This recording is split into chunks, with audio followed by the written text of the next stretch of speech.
Former assistant coach ng Lakers na si Phil Handy sumang-ayon naman sa mga sinabi ni Dwight Howard na maari nga daw sanang nanalo ng back-to-back championship ang Los Angeles Lakers at may pagkakataon pa daw sana silang makipaglaban sa ikatatlong championship nila. Higit pa dyan ay nabuhag daw ni Rob Pelinka ang potensyal na dynasty ng Lakers. Kaya hindi lang pala si Dwight Howard mga tropa ang nanghinayang sa kanilang roster noong 2020. Lalo at kasalanan nga daw ni Rob Pelinka kung bakit nasira ang kanilang championship roster. Hindi daw kasi nito ginamit ang kanyang kapangyarihan para mapanatili ang kanilang mga players. Kaya nung summer ng 2020 ay nagpaalam na sila Avery Bradley, Danny Green, Rajon Rondo, Javier McGee, J.R. Smith at itong si Dwight Howard. At kinuha naman ng Lakers sila Marc Gasol, Montrezl Harrell at Schroeder bilang upgrade.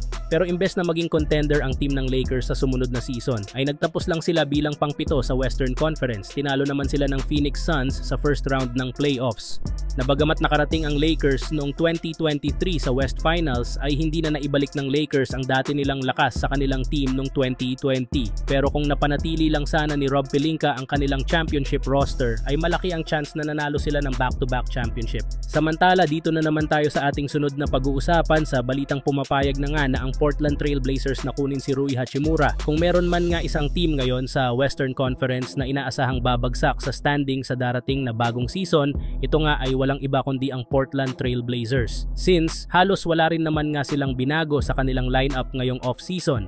Ngunit hindi na rin naman nga ito nakapagtataka since sa simula pa lamang ay balak na nga ng kanilang team na mag-rebuild ng kanilang lineup. Sa katunayan, base nga sa kalalabas pa lang na balita ng isang NBA insider, balak nga ng kanilang team na ipamigay ang halos lahat ng kanilang mga players bago man sumapit ang trade deadline next season upang sa ganon ay makakuha nga sila ng mga bagong players.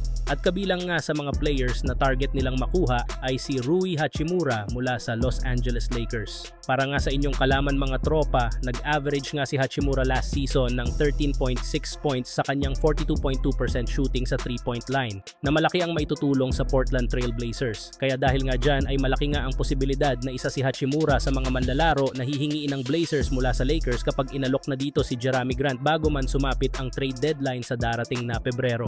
Sa kabilang banda mga tropa, bago pa man magsimula ang panibagong NBA season, nahaharap na sa kamalasan ang Memphis Grizzlies dahil ang kanilang second-year forward na si J.J. Jackson II ay nagkaroon ng foot injury na mangangailangan ng operasyon. Ayon sa mga ulat, naglalaro si Jackson sa labas nang maganap ang injury habang nagko-contest ng layup at naglanding ng awkwardly. Malaki ang epekto nito para sa Memphis mga tropa lalo't nakaranas din sila ng maraming injury noong nakaraang season. Kakaunti na ang kanilang roster noon at ngayon kahit bago pa man magsimula ang season, ang injury ni Jackson ay isang malaking pagsubok. Si Jackson na noong una ay may two-way contract sa Memphis sa kanyang rookie season ay nakakuha ng standard 4-year deal dahil sa kanyang magandang performance. Sa 48 na laro kasama ang Memphis ay nag-average siya ng 15 points at 4 rebounds sa loob ng 26 minutes na playing time kada laro. Gumawa rin siya ng average na 6 3-pointers bawat laro na may 35% shooting na accuracy. Dahil sa kanyang injury ay inaasahang hindi muna makakasali si Jackson sa pagsisimula ng panibagong NBA season.